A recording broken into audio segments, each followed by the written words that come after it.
In this episode of the Performance Matters podcast series, we bring back the wonderful Dr. Gottfredson to take a bit deeper into an area we've covered before around skills and such, the important element of a task. In this case, we're going to talk about an emerging area and idea around what's called task intelligence. How is AI affecting the way we look at tasks, how we make them available to performers, and how we design for them effectively as we move into this remarkable, powerful area? Give a listen, friends. Welcome back to another Performance Matters podcast series. Bob Mosher here, one of your hosts of this series. Appreciate you listening. Love your feedback. Continue to let us know how these are landing. We always want to make these helpful and enhance your journey towards performance first and 5 moments, if we can. This episode, we welcome back yet again the man, the myth, the legend, Dr. Gottfredson of this entire thing and this whole movement. So, Con, welcome back.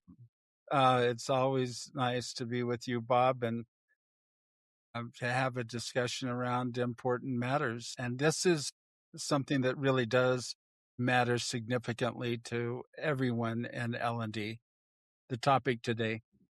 It really does. And this one's gotten a lot of lift. Those of you who have dared listen to my Monday Muse episodes on Monday and or, visited our website, watched Con and my posts on LinkedIn, or just kept up in the industry, not just L&D, but AI, is the power of a task. You and I have been talking about that, or you have, longer than me, that in the end, that's the essence of what we define, categorize, process, and then automate in a digital coach so people can perform. And there's been a little bit of back and forth over the years about task analysis versus rapid workflow analysis and these things. And the word skill. We've talked about that one before for a long time. But it's exciting to be circling back to TaskCon and the importance of it. Yeah. And a really cool bent on this, on something called task intelligence, which I love. And we're going to peel that on you back in a bit and understand about how we get to the workflow level. So let's kind of start there, if you don't mind. Sure. With sort of a definition. Task intelligence is new to a lot of our listeners. How would you define it, Con, and why is it emerging as a capability that's needed so badly now? Well, task at the heart, task intelligence is just understanding work at the job task level, something that anyone in the world of 5 moments of need and workflow learning understands. But what is exciting is in the realm of AI, folks outside of L&D are awakening to this need to understand work at the job task level. What a novel idea. But it is so crucial because AI is programmed at the job task level. AI functions at the job task level. And this is an awakening that is happening in the other realms of our organization who are making an effort to figure out how to employ AI wisely. And it's not going to happen if you can't get to the job task level. Brilliant. So skills-based organizations, SBOs for the acronym, right? They've been at this for a long time. Huge investment since 2023, 24 was where that word really kind of came into prominence, kind of COVID, post-COVID stuff. But a lot of those efforts have stalled. They really have. It reminds me, Con, a lot of ways of, history tends to repeat itself. What's old is new again. But competency modeling, if you remember that world of those things, I think stalled for very similar reasons, frankly. Yeah. But we're kind of built on the same premise. So can you help us understand, what's the failure point of this thing and why you feel they've stalled and why what we're talking about today is so important for it to move forward? Well, they're coming at it from the wrong direction is the fundamental reason. I was once with my dad and we were up on Table Mountain above Circleville, Utah. And we were driving and we were trying to get to a specific place. And Dad said, "I don't think you can get there from here." And it kind of confused me as a young kid because I didn't know that was possible. And it's not. But in reality, competency modeling, starting at skills and then trying to decompose those skills into tasks is just the wrong direction. We learned 30 years ago that the wisest way to go at a skill is to start at the job task level, at the specific task level, and to then orchestrate those tasks into processes. It's sort of a bottom up rather than a top down approach to managing workflow process. And the same is true here now as we look at real skills and trying to get to skills. If you start at the process level and work to decompose that down into tasks, you end up with some real serious problems in terms of cognitive overload. And so, the approach that we take is, of course, rapid workflow analysis. We move up to the skill, and a tactical skill that you can measure, that you can train against, that you can do is really the ability to perform a job task with the knowledge. And by the way, that's the definition of an AI skill. The very same thing, the ability AI to perform a job task with the knowledge that it needs to be able to make decisions and adapt and to adjust. It's the same. There is a parallel, an absolute parallel between what we've been doing forever in the world of learning and development. That is, we train people on tasks. We how to perform a task. We train them, wrap around that knowledge. That becomes a skill. Those skills combined together become workflow processes. And we've been working with this. This is what we know. Well, the same holds true to AI. We develop a detailed AI prompt. We put those prompts together. We have a AI task. We put those tasks together with knowledge. We have an AI skill. We put those skills together and sequence them. We have an automation. If we put them together with logic, we have an agent. That is just how it works. So that's kind of where the intelligent comes in here, right? I mean, there's level at which a task can be intelligent.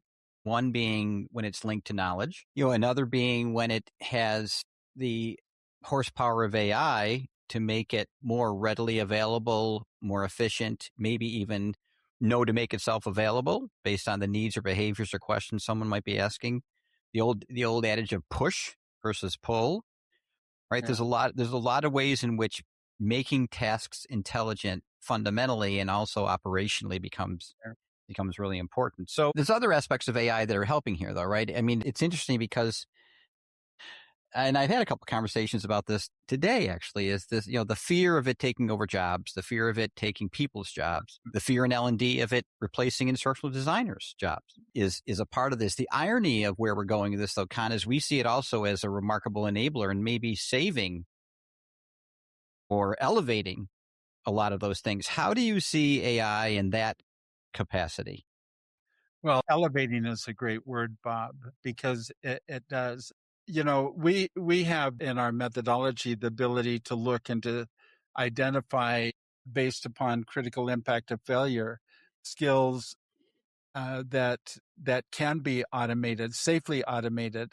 That is, if you have any task, job tasks, where the critical impact of failure is very low and where the complexity is very low, those can be automated. But work is much more complex than that. And there are skills, job tasks where the critical impact of failure is significant to catastrophic, and where there are complexities in the execution of those tasks. Those AI can't safely automate. And so what we know is that there is a balance that we know how to measure.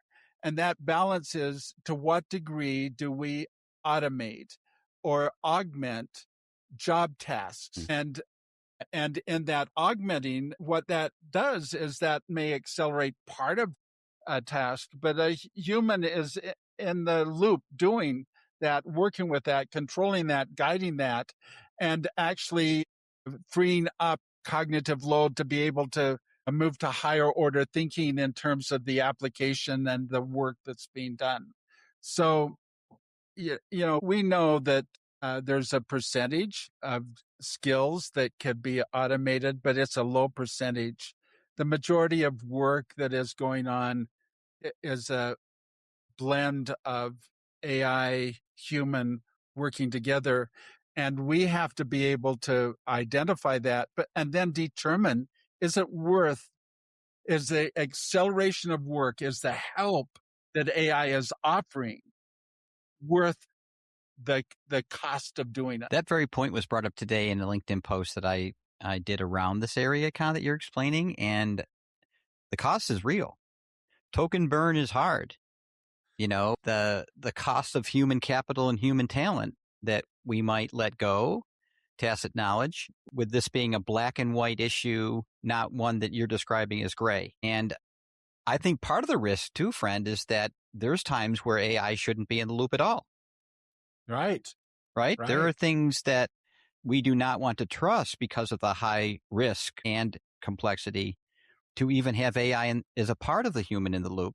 We just want to have that judgment, that safety, that expertise in certain areas, and that needs to be considered in the blend as well, right? Right. And in the process, sometimes the lift that AI is offering isn't worth the investment. Like you said, Correct. the token burn, the investment, the balancing of it. A person can just simply do it, and other times it makes sense, to do. Yeah, I was watching a coaching demo con of an AI tool, and as remarkable as the voice to text was, as remarkable as its ability to quickly get to coaching theory and good active listening and reflective, all that kind of stuff. The irony was that once you look beyond the sizzle, the coach took probably 20 minutes longer than a human coach probably would have taken in the same scenario, right? So there's that cost, right? That idea about whether it's even worth the lift or the effort to just swap one thing out for another and understanding what that balance is. Now, I mean, we are experiencing this as a company, right? There are accelerations that can happen in the work that we do. Like in this world of enterprise task intelligence, rapid workflow analysis, identifying the job tasks is a heavy lift. Yep. Identifying them, organizing them, and so forth. And AI, tremendous partner with SME and going through and doing this, mapping the workflow, identifying the job tasks, and doing all of that. But AI can't do it alone, and shouldn't do it alone.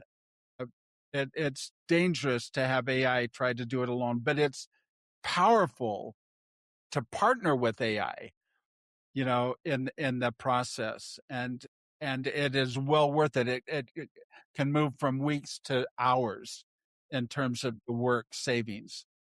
I love accelerator. That's a great word. And that's what methodology and design has needed in ours or outside of getting this stuff done. So it is a remarkable partner there. So you're a leader of an organization who's rolling out Copilot, another AI tool, LLM, and they're doing it without the task analysis first. What mistakes are they leading themselves into? There's a lot of we talked to an organization out there that was doing a summer contest where they were giving all their folks Copilot, and at the end of the summer, the person that had written the most prompts was going to get a prize. So it was technology begetting an outcome for the sake of having it. And there's a lot of that going on, Con, out there. Just strictly AI literacy or AI fluency. What danger do these people are going to run into approaching it with a technology first, and then we'll figure out its use on the back end approach? Well, you're going to have a lot of errors and mistakes, a lot of challenges with work. In the early years of my professional career, it was mind-boggling to me how an organization could even hope to manage human performance without knowing what the performance is, without understanding what those job tasks are. And yet they've been doing it. But in the world of AI, if you jump in there and without an understanding of work at the job task level, you're going to spin and you're going to create and fail and be inefficient and ineffective. And this is the awakening that is happening outside of L&D.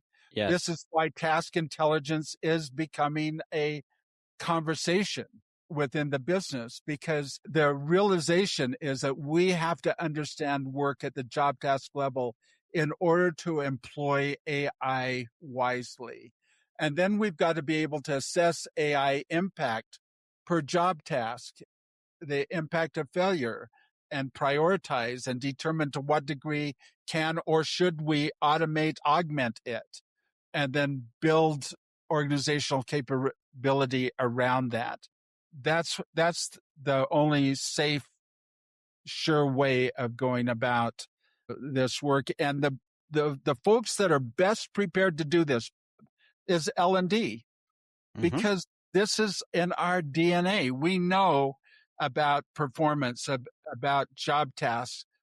Task analysis is task analysis. If you're going after a job task, we call it rapid workflow analysis because of the unique approach that we take. It's so important to do. Yeah, there's a long, sad road of technology that was let out without context and design and understanding. Yeah. And many held great promise, but they were not sustainable, and the organizational will, which I've heard you say before, to stay with it gets lost once the sizzle dies and it comes down to context and usability. And this idea of throwing Copilot out to every organization, every employee, and expecting it to help them read email better or these other kinds of things is really a misuse of the technology, frankly, but also, I think, going to kill the initiative long term. It will. Human AI work performance can only be managed effectively at the job task level. That requires L&D to replace traditional role analysis process mapping. We've got to work smarter, and we know how to do that. All you've got to do is to listen to these podcasts, and you can learn how to focus on job tasks, what people actually do. And when you get into the step by step and the supporting knowledge, you've got all the pieces that you need to be able to assess and augment and employ AI with wisdom in a cost justifiable way. So let's wrap up here. I'm a skills-based organization out there, or what we sometimes call training first mentality. And I want to come over to this side. I want to get to the finish line you just described, but I feel steps away. What is the first thing you'd recommend I employ in the next quarter? Not 5 years. We're not talking 3 to 5 year AI strategy here. We're talking about the initial steps of 1,000 steps. What would you recommend people who are wanting to wrestle this to the ground start with in a reasonable way? They've got to develop their capacity to map work at the job task level. That is at the heart of it. And so we certainly have been doing that a long time. And then the second is they've got to be able to determine and maintain a safe human AI balance. Well, frankly, I don't know anyone else that's figured that out but us, but others, someone somewhere in the world may have done so. But it's all about critical impact of failure, rating that, and complexity. It's not difficult. It's not challenging, but we just have to know that.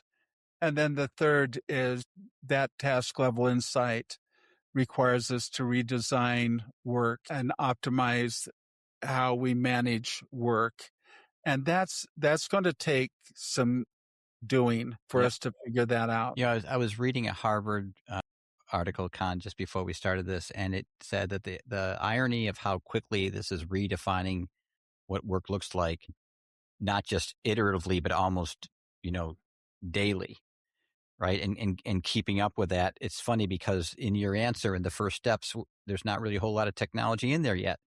No, but the methodology will beget the technology in the way that we, I think, need to do it and are being challenged to do it. So the challenge is going to be keeping up with the evolving nature of AI. Absolutely. I mean, we may solve it today, but then how do we keep it solved tomorrow? And because that human AI balance is going to be shifting.